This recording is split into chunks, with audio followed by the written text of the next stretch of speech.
And tonight on Don's Extra Point, the pickpocket. Spurs general manager Brian Wright has done it again. In the tradition of RC Buford finding Manu and Tony Parker, Wright is building his own legacy with a masterful strategy. It's not just what the Spurs got in De'Aaron Fox, it's what they did not have to give up. The Spurs' top 8 scorers are still in this roster. They didn't have to trade Devin or Keldon or Jeremy or Steph Castle. They traded down the bench role players and draft picks. Remember when they traded DeJounte Murray, they got 3 picks from the Hawks? And on draft night, they had 2 picks. Number 4 when they got Steph Castle, and then they had number 8 where they took Rob Dillingham out of Kentucky.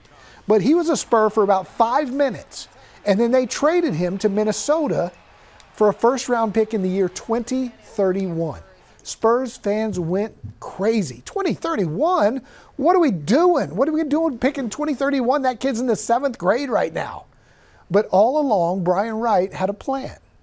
Like I said, we want to build something that's sustainable, and you got to build it brick by brick. And, we hope to do that. But I think all the decisions that we made to this point have been under that premise. That premise being that one day a De'Aaron Fox would be out there, and 8 months later, he was. So whenever the Spurs traded Derek White or Jakob Poeltl or Josh Richardson or Murray, or that very trade on that draft night for that pick in 2031, they traded for draft picks. They picks in 25 and 27, yes, in 31. In all, Brian Wright stockpiled 31 first and second round picks.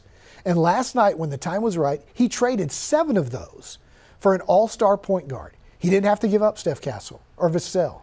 And the Spurs still have 2 first-round picks this year, their own, and the best one from that DeJounte Murray trade, which could end up being another lottery pick, top 5 or top 10.